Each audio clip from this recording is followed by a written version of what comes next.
Peggy 12. Sega.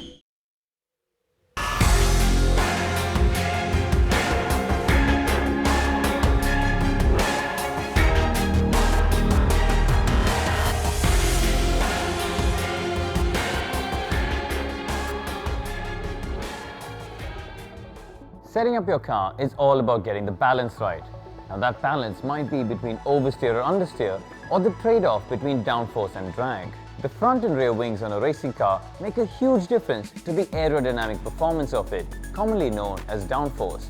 Getting the trade-off right between the amount of downforce and drag is vital, as one makes you fast in the corners while the other helps you go quickly down the straight. The front wing on a racing car is the part that cuts through the wind first and therefore dictates how the wind flows over the rest of the racing car. If we say that the aerodynamic performance accounts for 70% of a racing car's performance, the front wing probably accounts for 60% of that, so you have to get it right. The rear wing angle has a great effect on the rear end stability of the car, but it also has a big effect on the drag and therefore the straight line speed. Now this setup will vary greatly from track to track. A circuit which has long straights requires a shallower angle, while one with a lot of corners needs a bigger angle for more rear grip and confidence for the drivers.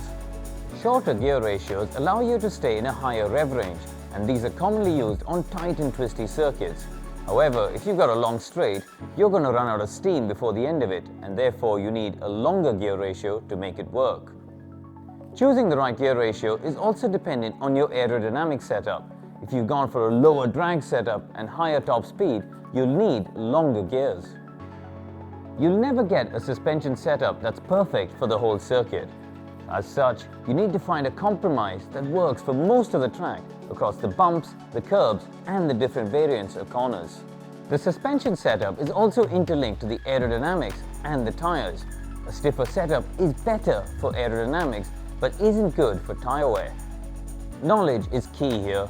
The more you do, the more you learn, and the same goes for your drivers and engineers.